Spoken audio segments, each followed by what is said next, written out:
Hello, hello, and welcome everybody. So, I am not Alex Matsuo today. I am Whitney Zahar. I am a core member of APS, and Alex has kindly allowed me to take over this time. Sorry, Alex. Anyway. Welcome, everybody, to our next installment of our Speaker Spotlight series for our Paranormal Research Symposium coming up to us in August 17th, 2024. And just to quickly give you the overlay, tickets are on sale now at $50. If you want more information, visit our website at Association of Paranormal Study.com, all one word. I will bring this back up again later on in the show. All right, guys. Chat is up and available. I see a few people have already posted stuff. I see Sarah Jane. Hi, Sarah Jane. Hi, Rachel Brady. Good to see you. If anybody has questions or positive comments that they would like to direct to our lovely speakers, please put them in the chat, and as time permits, I'll make sure that they get them. All right. Are you all ready to meet our next installment of speakers for the Paranormal Research Symposium? Well, good friends, I'd like to introduce you to Sabrina Beackley, who has just got a new book out. And I also want to introduce to you to Josie Bluegrass, a very special guest that APS invited to join us for the symposium. And she is a local witch in the town that we're going to, Gettysburg, Pennsylvania. Josie and Sabrina, welcome. It's so good to see you. Hi. Hi. It's nice to meet everybody. Thanks for having me on. Don't worry, guys. It's just like being in an audience. Well, first off, how is everybody tonight? I'm awake. Good. That's through a storm and had to run across town to get internet. Well, fortunately, you're still up and running, Sabrina. If you run into any difficulty at all, don't worry. So we're so happy that you guys are going to be joining us as speakers and also as just part of this amazing group, this amazing symposium. We're all going to learn so much from each other. And I think we're going to have such a great opportunity to meet so many people. Let's start with you, Sabrina. Why don't you I know the hardest question in the book, no matter what interview you do, can you tell us a little bit about yourself? Yeah. I'm Beackley. I'm from Central Pennsylvania, Williamsburg, Pennsylvania. I've been in the, hold on a second, my mic. You're good. I've been in the paranormal for over 20 years. I study world religions, and things like that, human behaviors. So that's important. I have a degree in psychology and criminal justice. Oh, wow. I also have been on radio, TV show, those kind of things in the past. And that's pretty much who and I'm a psychic medium for those who don't know. I guess that's what you wanted out of me too. Yes, I'm a psychic medium. I've worked with law enforcement and on cold cases. I've also, done locations and things like that. I don't put myself out there as a psychic medium, you know what I mean? Because it's something I do on the side. I do it to help people, not to collect money, not to, it's not a business for me. I don't know how else to say it. Hey, makes total sense to me. Awesome. Well, thanks, Sabrina. Let's over to you, Josie. Can you tell us a little bit about yourself? So I'm from Maryland. I have family from Kentucky, Virginia, Sicily, and my mom's from Baltimore. So I got a little bit of mix of everything in there. Gettysburg, for me, like many, it's a place where you can connect with things. And I got into being a ghost tour guide. My mom taught me how to do ghost hunting. So it's kind of like a family thing. But from there, I got really, really interested and enthralled with my family from Kentucky, their stories of living up on the mountains. Everything from putting a penny up against the door to paint was fascinating to me. So I have a lot of self-study and the different cultures that go into Appalachia. So like Miss Sabrina, I love the different cultures and the different communities of humanity. And when I started getting into paranormal investigation, I like to use both science and metaphysical, but instead of being someone who does spells, I'm more of a practical home witch, often called like a hedge witch, which is 1 foot over the edge. So a lot of my practice is from Italian folk practice, as well as mixed with Appalachian homework, conjuring. Doing the work is to keep your house safe. So that's me. I'm probably one of the weirdest panel people you're gonna meet. Oh, No. oh, please. If not the simplest. No judgment. No judgment on weirdness or simplicity or complex. I think I can personally say this. I think Alex and the rest of the team, everybody has done such a good job getting an amazing group of people together. I think we're all going to have a lot to learn from each other. Oh, I'm super excited. Yeah. So Josie, you mentioned that paranormal, you've been into it since for a long 12. time. Yeah, since you were 12. You said that this was something your mom taught you. Can you go a little more into that? So my Italian side, the Sicilian side of my family is super into the paranormal, which makes sense when we look at the history of Italians. Death is really important to them. Yes. And I mean, there's some very traditional Italian Catholics in my family that have body parts of old family. So it's not just about ghosts, it's about understanding why they're still here, or because not all of them are wanting to be here. There's a problem, there's a reason, there's I don't know how to explain it. But then when you go up into the mountains, they handle haints differently. So you got haints and then you have ghosts, and they're two very vast breeds of paranormal. So when I started at 12, my mom already was a fabulous storyteller. And she would tell all these different stories about the haints, the Booh Haack, the snallygaster. And her being raised in Maryland, the snallygaster is super important. So she took me out to Sachs Bridge, showed me, and that's where I saw my very first apparition. And I was hooked ever since. And I even met my husband in the ghost scene as well. He was a paranormal investigator with a popular company for about 10 years or so. So it just kind of became my life. Yeah, that's amazing. We'll definitely definitely help people, like Sabrina does. I agree with her as well. Try to help people versus making it a business. Absolutely. And Sabrina, over to you. How did you first get involved in the paranormal? Oh, I know that's a loaded question. Yeah, that's loaded on the reasons. I got in because honestly, a relative in my family was having a real bad issue with paranormal, and I didn't know what to do at that time for help because I was fresh into it, and when you first joined the teens and things, that's where I was at. I was at the beginning of not really understanding, but at that point, my sister needed help, and she lived in Mount Carmel, Pennsylvania. Oh, she still does. Mount Carmel, Pennsylvania.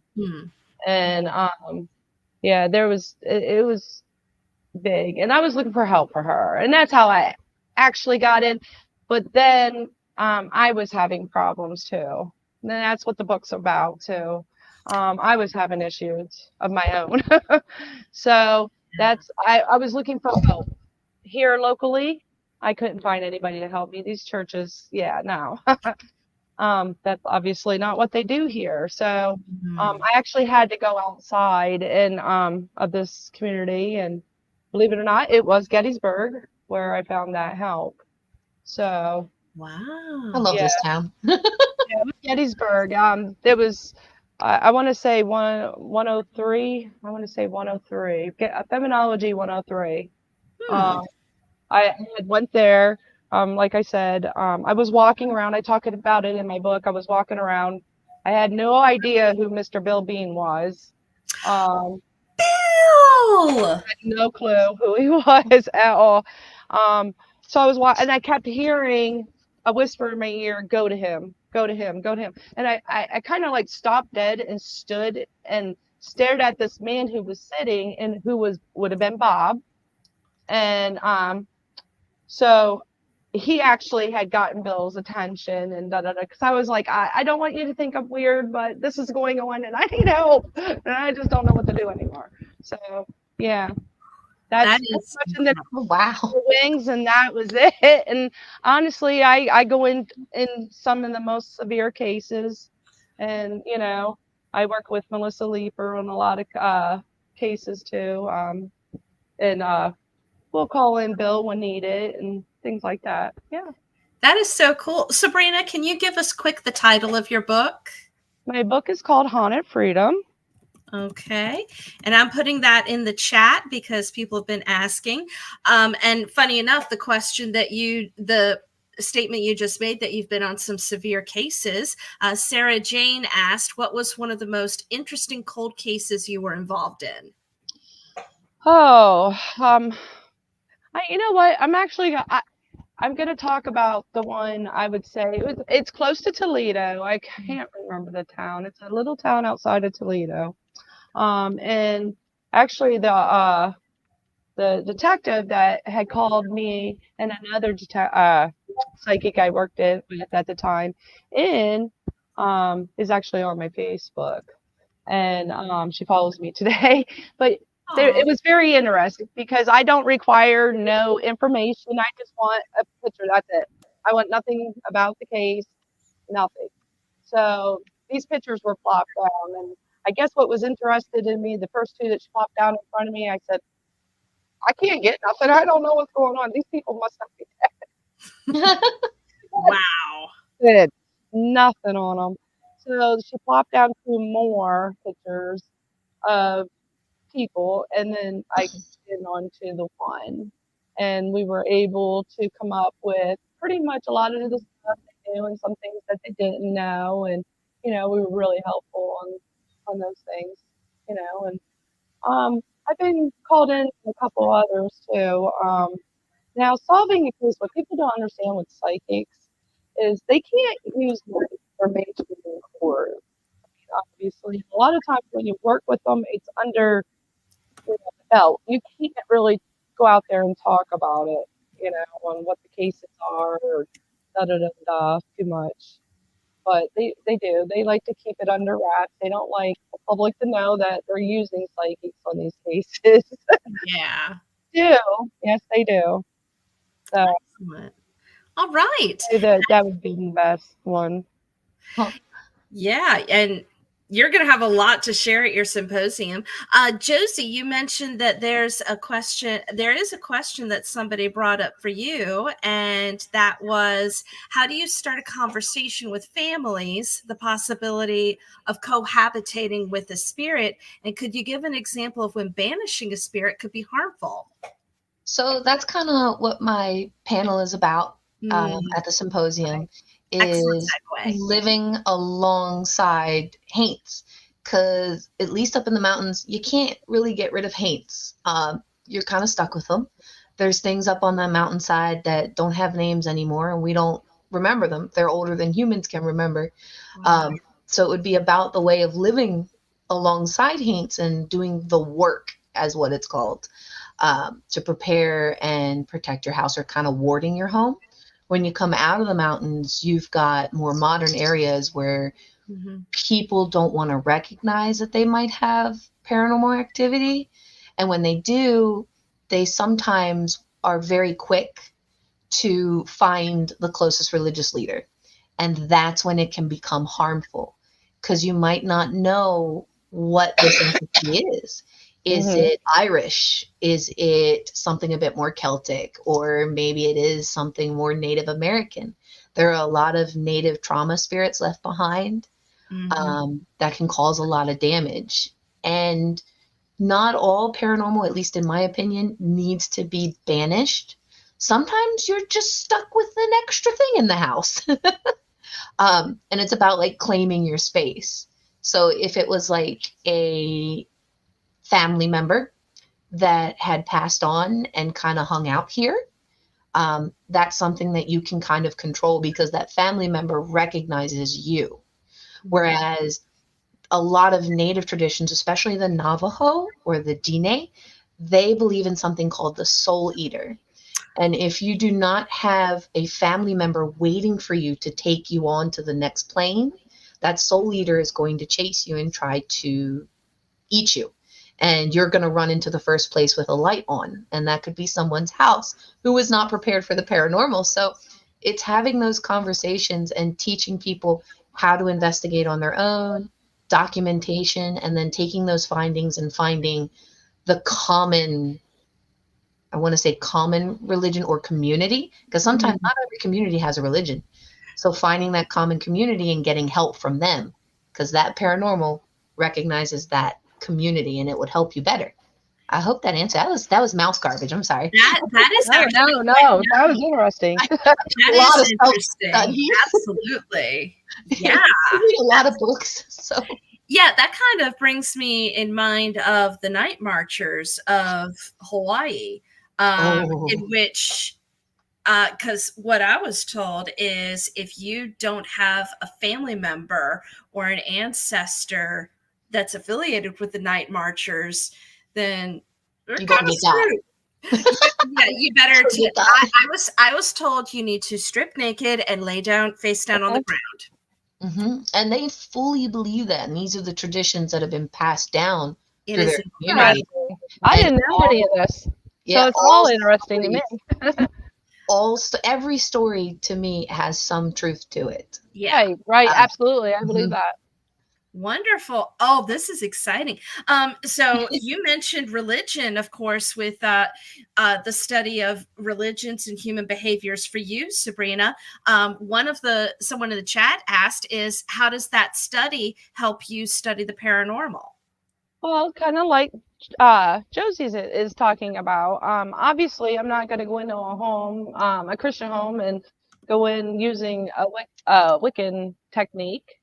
That's so important. That's so important. You can't do that because you have to believe, your clients have to believe in what they're doing. So if somebody is, say, shaman, or what the Christians use, or I don't believe necessarily works for them, so it's important to know, especially in a place like ours, it's diverse. So it's important to know different religions and how people connect. So, I mean, and that shapes who they are, and it helps to understand it a little bit better on what's going on, Absolutely. That's really religions play a huge role. Absolutely. Is that kind of what you're going to be talking about with your presentation? Can you go a little more? Yeah, well, I'm going to be talking about interdimensional beings in the dimensions and religions. And that's a subject I don't know very much about, so I will be coming to your panel if I can. And it's basically talking about, things that are here with us, not outside in other worlds. And some of them we might refer to them as realms. And that sort of thing. I'm talking about 1, 2, 3, 4, all the way to 11, if not more, on the dimension part of it, and religions. And a lot of people, when you get to the 11th, and that is almost like godlike belief. So how do we do that? Well, Buddhism practices that. Hinduism, even prayer. You are bringing your vibration higher to reach that. You're not in the 3D realm vibration where we are. You're coming out of it. So people are able to I can't think. It's totally fun. This is today's been a day. But they're able Yes, it has. It's, you know what? It kind of relates to your presentation. Time is a weird soup. Right. And I know the word for it, but I'm just gonna go around. Oh my gosh. It's where you come out your body and go to the other realms. What is Astral it called? There projection. you go. Mhm. Okay. There you go. You can get up there with the, and people do it with prayer because they're talking to God. They're, Mm. and you could show it in the Christian aspect of trying to reach other places other than our own. And then, like I said, Hinduism, Buddhism, you can just go on and on. Islam, all of them. Oh, yeah. And I can kind of show how it goes and how they're trying to reach this upper dimension, This is going to be What interesting. could be over there? What could be over there? Timey-wimey. Oh, I like the Sarah person. They're cool. Yeah, Sarah Jane's been asking a lot of great questions. To get back a little bit real quick, Sabrina, to what you were talking about when it comes to practice, the faith of a client versus the faith of a spiritual investigator, which do you focus on the most? The faith base of the spirit or the faith base of the living residents? The residents. The residents, okay. The residents, yes, I do. Because it's their fight. It's their fight. At the end of the day, it's their fight. It's not my fight. I can give you the tools. I can help calm the chaos, those things. But at the end of the day, it's a spiritual fight. They're real. They're here with us, and and obviously, for moons upon moons, people have been able to live on this earth with the things around us. They just choose to deny that they're here. Mm-hmm. So this is going to be really interesting. Excellent. Thank you so much. All right. So let's get a little deep here, guys. All right. This is Ready. the deepest. This probably will be the deepest question that I'm going to ask you ladies this evening. So, Josie, what do you hope people will get out of your presentation? Well, there's been a huge trend of Appalachian ghost stories. They're always interesting, but I kind of want to dispel a lot of them. Mm-hmm. I want to teach people that the mountain people in Appalachia, all the way from Georgia all the way up to Maine, are super colorful, vibrant. The ecosystem is amazing. And how these people came together living amongst these haints and the history of the people. I mean, you have the word haint comes from the Gullah Geechee people, which were an African Americans. I mean, they were originally slaves in the Carolinas. They're comprised of about 8 to 9 tribes, and all of that mixing together with the Scots-Irish, the Italians, the Dutch Germans in PA, all coming together, and all of their traditions. Different parts of the Appalachia are different. My favorite thing that I want people to pull away from it is that it's not always a native indigenous entity that you're dealing with. Mm-hmm. It's something much different. It's something we are unable to categorize, and you're going to have to live with it. And it's not always scary. Right. Sometimes it's a dead relative that misses you a lot. Unfortunately, that dead relative doesn't realize that they might kill you. Ah, yes. There is that. So, it's just really exciting for me to finally share this to other audiences instead of just sharing it to a group of children who don't really understand what I just said. Right. Good point. Yeah. Sarah, Sabrina, I like the look that you just did, Sabrina. You kind of looked up like Jan Brand, like the A lot of people don't know how to take me. I know I'm not very funny, but I am funny looking. Oh, you are? No, you are hilarious. Like I will be at the symposium in my hillbilly outfit that my great grandmother died in, and that's my favorite thing. When people are like, "Oh, you look so pretty," like, thanks, great grandma died in it. Oh. She put it there, hit it right on the head with a cast iron skillet when it came around the thing, and she didn't die from the bear. She unfortunately cracked her hip. Oh, but that bear learned. That bear, you are Learned. absolutely gorgeous. So, And yeah. I know you're gonna love hanging out with the three Appalachian witches. I Oh, saw absolutely. I can't wait. I can't wait. so I've never experienced them. A lot of these people at the symposium are brand new to me. Miss Sabrina, I did look you up a little bit. I saw your book, and so I'm trying to learn about every one of them. But this is all new to me. I've always been like a solo paranormal researcher, trying to find things, like vetting authors. I've always been nervous about authors, like who can you trust kind of thing. So instead, I prefer to learn from the people that it comes from, and I put some of those examples on the Ghost Witch at Gettysburg page that people can draw from after this if they need to understand things. And that's part of how I tell my stories. Because in Appalachia, you didn't have really radios, TVs. You had books.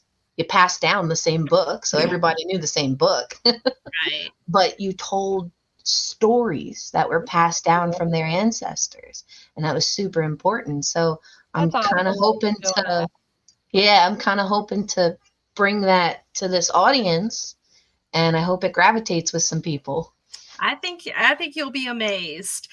Sabrina, what do you hope people learn from your presentation?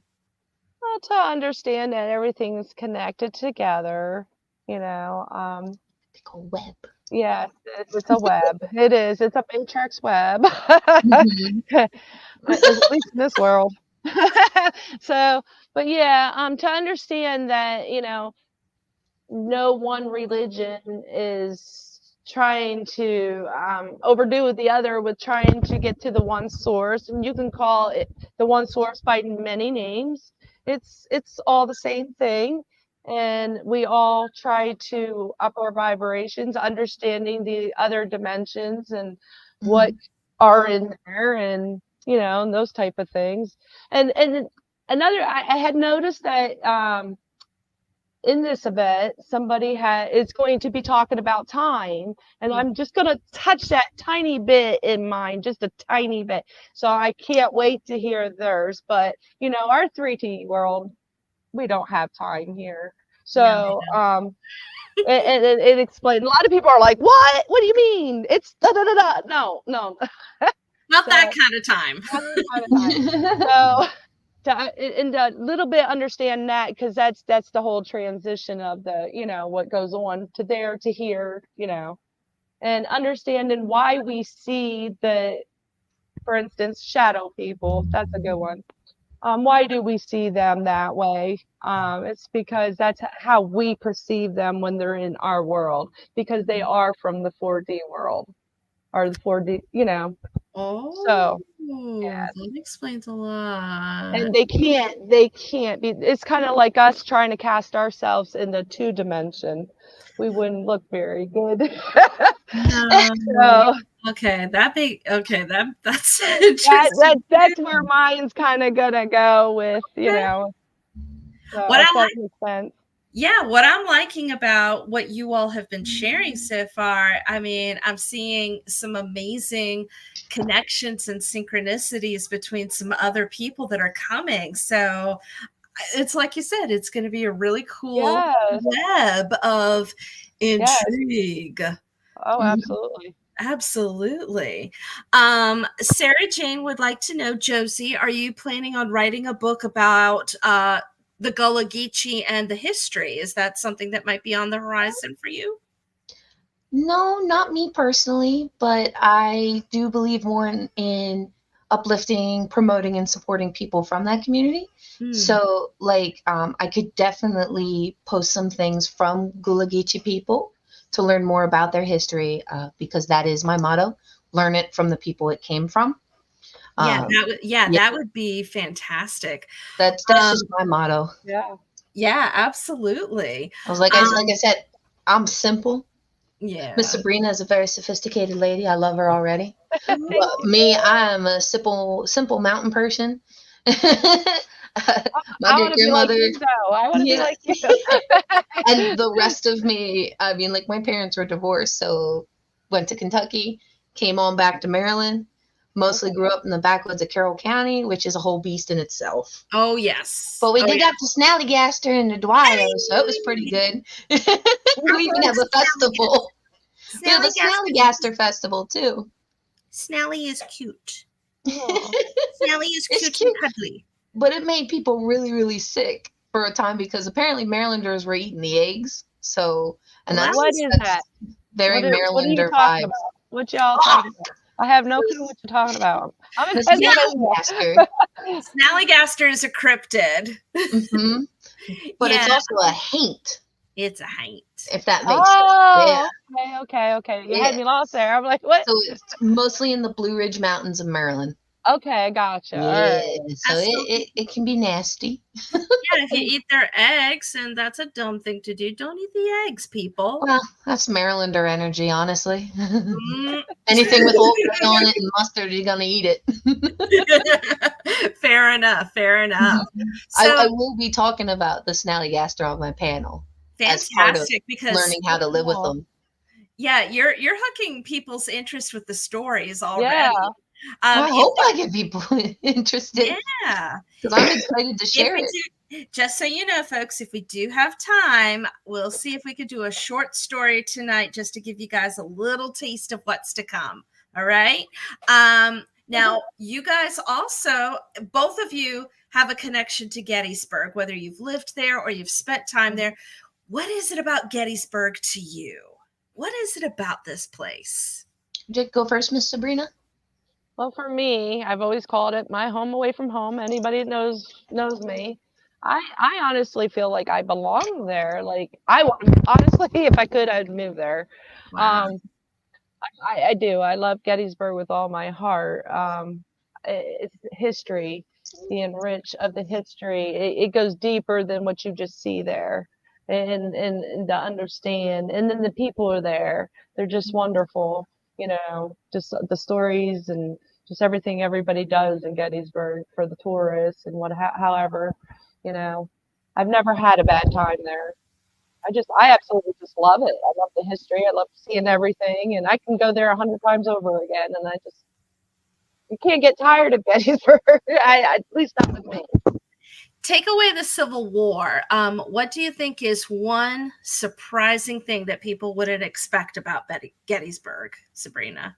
Take away the history. Take away the Civil War. Just take this away. Oh, I personally, I love the stories about like the orphanages and the kids.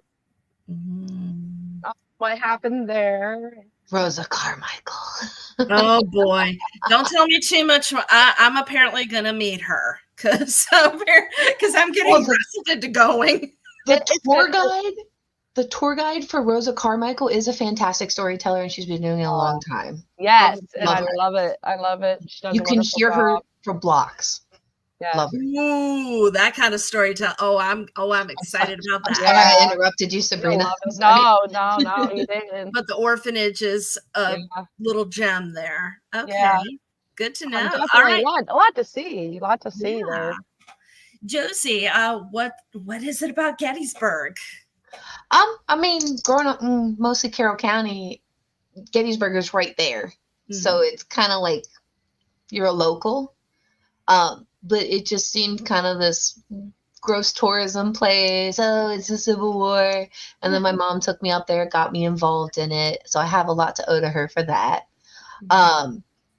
But you started getting more and more involved in ghost hunting. And I started getting a little bit more angry at dishonest stories, and it made me want to prove them. Mm-hmm. Like Tennessee, the ghosts of Saxbridge is not real. The trick is a human magic trick, and it was created by a guy who did not like tourists, and he would trick them with this magic trick, and it would make Tennessee. The real ghost is Jim or Jeb, and it took me about 7 to 9 months to actually find him and find evidence. And along the way, I met all these cool paranormal investigators that I became really good friends with. And you kind of learn the history of the ghost tourism of Gettysburg through these independent investigators. Oh, absolutely. Sure, all of the tours are great entertainment for people who want to seek it. But then when you go off the grid a little bit and you find these paranormal researchers, that's really what kind of sunk it in for me. I want to do what these people do. Right. I don't want to just hang around at church service and talk about dead people. I want to go meet these dead people, you know, from traditional Catholicism to I'm now out in the middle of the woods in the dark. And people are walking by and you've got like this headphone, you've got a Phasma box. You're like, don't worry about it. It's just, I'm not interviewing people. It's just dead people. Love it. Yeah. That is so cool. And so I was able to combine, I'm sorry. I was no, able go to ahead. combine my spiritualism with science. And I mean, I got ADHD, so this is a really cool vibe for me. Hey. So, okay, to you, Josie, what is, if you take away the Civil War, what do you think is a really cool thing that people might be interested in about Gettysburg? Paranormal or history? Oh, take away the Civil War. Take away the Civil War. Paranormal wise, there is so much hidden opportunity. You don't need to go on a tour to see it. Take pictures. Just take the pictures. Yeah. All through the And that's town. what I tell people all the time. I'm like, your greatest asset is a pair of dowsing rods and your camera and a good attitude. Going on a full moon is great. You're on top of one of the largest quartz deposits in the country, which if anybody loves rocks, it's, you know, if anybody loves rocks, it's a pretty rock. But if anybody loves crystals, you know exactly what that crystal is doing down there. It's one of the top 3 in the United States, or I'm sorry, in the Americas, Turtle Island. It's one of the top biggest 3. So that's what I would say. It would just be a wealth for beginners, advanced, and you meet all of these investigators out in the wild, and you're all bouncing your journals off of each other. And I think that's the biggest wealth of Gettysburg. That is the locals would probably be like, no, we just want our town. I totally get it. Totally get it. But we're here. Yep. We're here. We're quiet, but we're here. Yeah. Respect. That's absolutely. All. Yeah. Everybody show respect.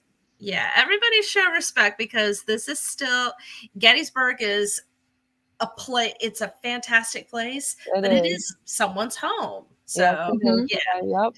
Absolutely. All right. So I think so Josie, do you have a really short story to kind of whet the appetite in your chamber? Just a really short tale. For Appalachia? Mm-hmm. All right, how about because I want to say the Snallygaster, but I can talk a little bit about the Booh Haack. So I love the Booh Haack. Yeah. The Booh Haack is a Gullah Geechee haint. They also have boogers, or boogers as some people call them. But when it comes to the Booh Haack, she only roams around at night out of her skin. So she takes off her skin at night, and she's able to come to your house. She can crawl through the smallest hole in your door, in your window.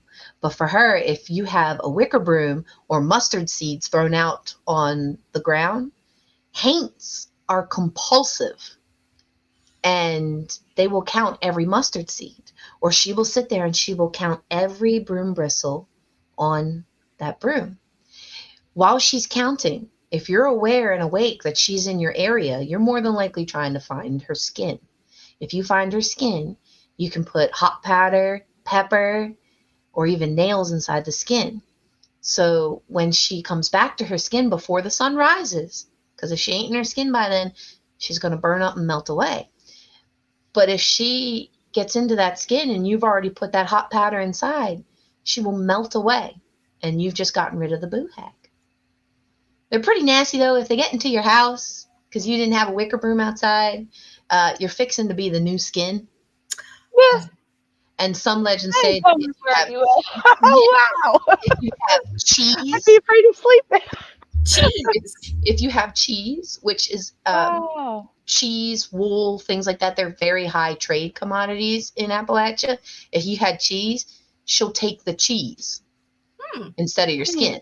And that's in different parts of Appalachia. They say something like that. Whereabouts where my great grandma was, the Booh Haack is just gonna fix to take your skin. Yeah, she didn't care. She's like, I'm still taking you. And you lived with your grandma? Huh? You lived there? Only a few summers up there, and then when she got too old, they moved her out into Louisville. Yeah, but Oh. wasn't she afraid to go to sleep? Oh no, we went to bed before sundown. Oh, okay. That's I was just wondering how. And I'm all serious.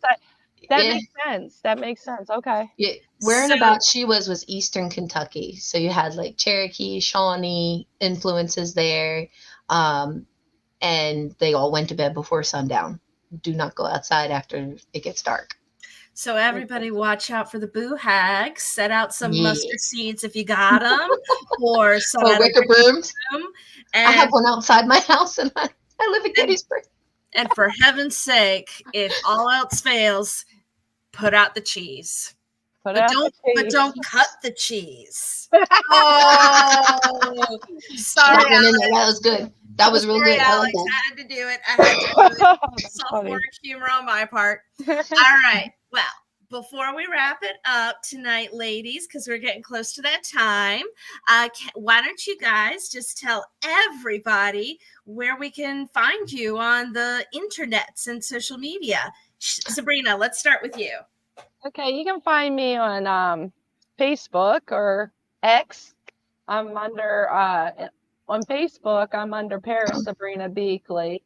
On X, I'm actually under Sabrina Beackley. I'm a paranormal ape.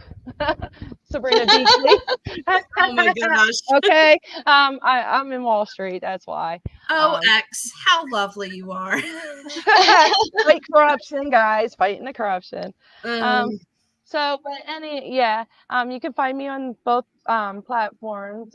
You can find my book. Actually, it is on Amazon now. It is on Barnes & Noble.